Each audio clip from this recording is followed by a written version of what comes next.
We stopped some time at one of the plantations to rest ourselves and refresh the horses. We had a chatty conversation with several gentlemen present, but there was one person, a middle aged man with an absent look in his face, who simply glanced up, gave us a good day, and lapsed again into the meditations which our coming had interrupted. The planters whispered us not to mind him. Crazy. They said he was in the islands for his health, was a preacher, his home Michigan. They said that if he woke up presently and fell to talking about a correspondence which he had some time held with Mr. Greeley about a trifle of some kind, we must humor him and listen with interest, and we must humor his fancy that his correspondence was the talk of the world. It was easy to see that he was a gentle creature, and that his madness had nothing vicious in it. He looked pale and a little worn, as if with perplexing thought and anxiety of mind. He sat a long time looking at the floor, and at intervals muttering to himself and nodding his head acquiescently, or shaking it in mild protest. He was lost in his thought or in his memories. We continued our talk with the planters, branching from subject to subject, but at last the word circumstance casually dropped in the course of a conversation, attracted his attention, and brought an eager look into his countenance. He faced about in his chair and said, "Circumstance? What circumstance? Ah, I know too well. So you have heard it too. Well, no matter. All the world has heard of it. All the world, the whole world.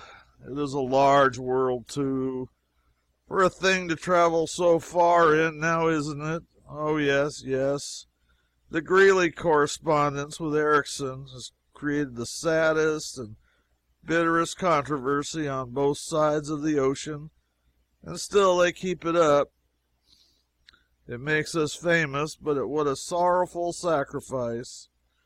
I was so sorry when I heard that it caused that bloody and distressful war over there in Italy. It was little comfort to me, after so much bloodshed, to know that the victors sided with me and the vanquished with Greeley. It is little comfort to know that Horace Greeley is responsible for the Battle of Sadowa, not me. Queen Victoria wrote me that she just felt bad about it, felt just about it as I did. She said that as much as she was opposed to Greeley and the spirit he showed in the correspondence with me, she would not have had Sadowa happen for hundreds of dollars. I can show you her letter, if you'd like to see it. But, gentlemen, much as you may think you know about that unhappy correspondence, you cannot know the straight of it till you hear it from my lips. It has always been garbled in the journals, and even in history. Yes, even in history. Think of it. Let me, please let me, give you the matter exactly as it occurred. I truly will not abuse your confidence." Then he leaned forward, all interest, all earnestness, and told his story, and told it appealingly, too, and yet in the simplest and most unpretentious way.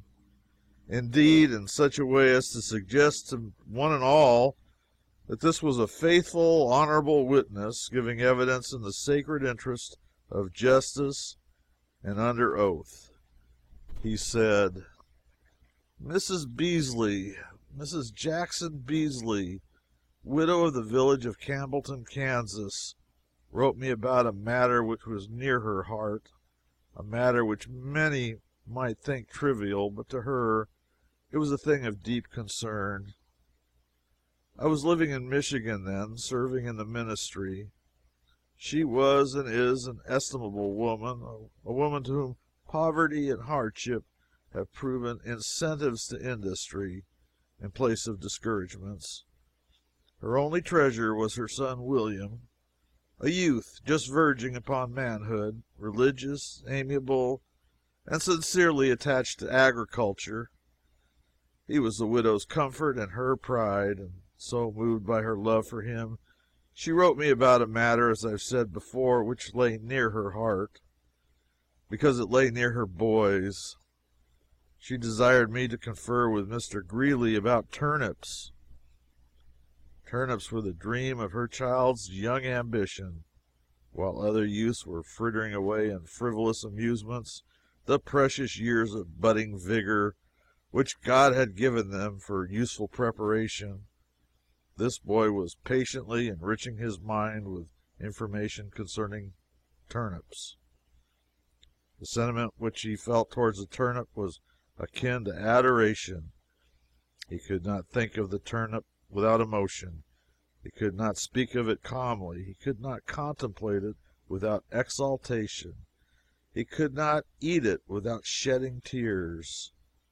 All the poetry in his sensitive nature was in sympathy with the gracious vegetable, and with the earliest pipe of dawn he sought his patch, and when the curtaining night drove him from it, he shut himself up with his books and garnered statistics till sleep overcame him.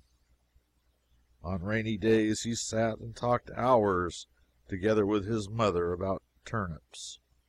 When company came, he made it his loving duty to put aside everything else and converse with them all the day long of his great joy in the turnip. And yet, was this joy rounded and complete? Was there no secret alloy of unhappiness in it? Alas, there was. There was a canker gnawing at his heart. The noblest inspiration of his soul eluded his endeavor, vis-a-vis. He could not make of the turnip a climbing vine. Months went by. The bloom forsook his cheek. The fire faded out of his eye. Sighings and abstraction usurped the place of smiles and cheerful converse. But a watchful eye noted these things, and in time a motherly sympathy unsealed the secret. Hence the letter to me. She pleaded for attention. She said her boy was dying by inches. I was a stranger to Mr. Greeley, but what of that? The matter was urgent. I wrote and begged him to solve the difficult problem, if possible, and save the student's life. My interest grew until it partook of the anxiety of the mother. I waited in much suspense. At last the answer came. I found that I could not read it readily, the handwriting being unfamiliar and my emotions somewhat wrought up. It seemed to refer in part to the boy's case, but chiefly to other and irrelevant matters, such as paving stones, electricity, oysters, and something which I took to be absolution or agrarianism. I could not be certain which. Still, these appeared to be simply casual mentions, nothing more. Friendly in spirit, without doubt, but lacking the connection or coherence necessary to make them useful. I judged that my understanding was affected by my feelings, and so laid the letter away till morning. In the morning I read it again, but with difficulty and uncertainty still, for I had lost some little rest and my mental vision seemed clouded. The note was more connected now, but did not meet the emergency it was expected to meet. It was too discursive. It appeared to read as follows, though I was not certain of some of the words: Polygamy dissembles majesty, extracts redeem polarity, causes hitherto exist. Ovations pursue wisdom, or warts inherit and condemn. Boston, botany, cakes, Folony undertakes, but who shall allay? We fear not. Rixley, Evas, Evelage. But there did not seem to be a word about turnips. There seemed to be no suggestion as to how they might be made to grow like vines. There was not even a reference to the Beazleys. I slept upon the matter. I ate no supper, neither any breakfast next morning. So I resumed my work with a brain refreshed, and I was very hopeful.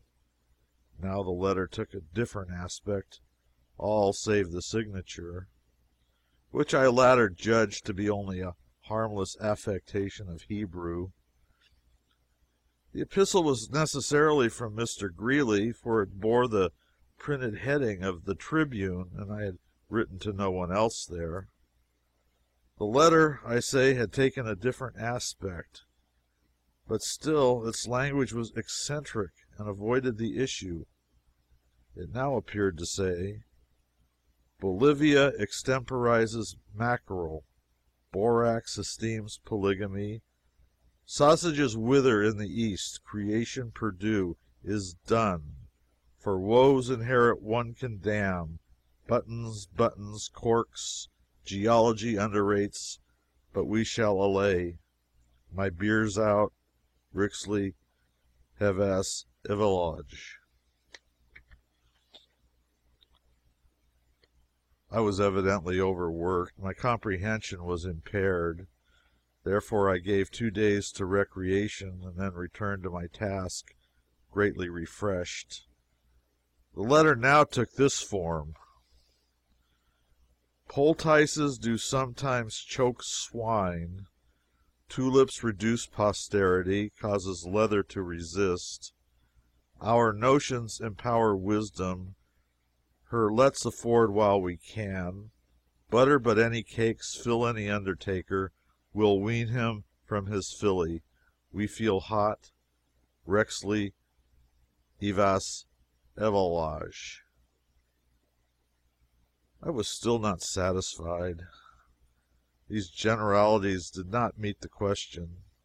They were crisp and vigorous, and delivered with a confidence that almost compelled conviction. But at such a time as this, with a human life at stake, they seemed inappropriate, worldly, and in bad taste. At any other time, I would have been not only glad, but proud to receive from a man like Mr. Greeley a letter of this kind, and would have studied it earnestly and tried to improve myself all I could. But now, with that poor boy in his far home, languishing for relief, I had no heart for learning. 3 days passed by, and I read the note again. Again its tenor had changed. It now appeared to say, Potations do sometimes wake wines, turnips restrain passion, causes necessary to state, infest the poor widow, her lord's effects will be void, but dirt, bathing, etc., etc., followed unfairly, will worm him from his folly. So swear not, Yearly, Hevas, Evilage. This was more like it, but I was unable to proceed. I was too much worn. The word turnips brought temporary joy and encouragement, but my strength was so much impaired, and the delay might seem so perilous for the boy, that I relinquished the idea of pursuing the translation further, and resolved to do what I ought to have done at first. I sat down and wrote Mr. Greeley as follows: Dear Sir, I fear I do not entirely comprehend your kind note.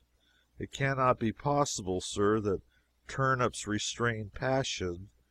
At least the study or contemplation of turnips cannot, for it is this very employment that has scorched our poor friend's mind and sapped his bodily strength.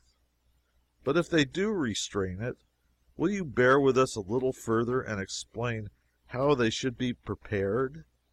I observe that you say causes necessary to state, but you have omitted to state them.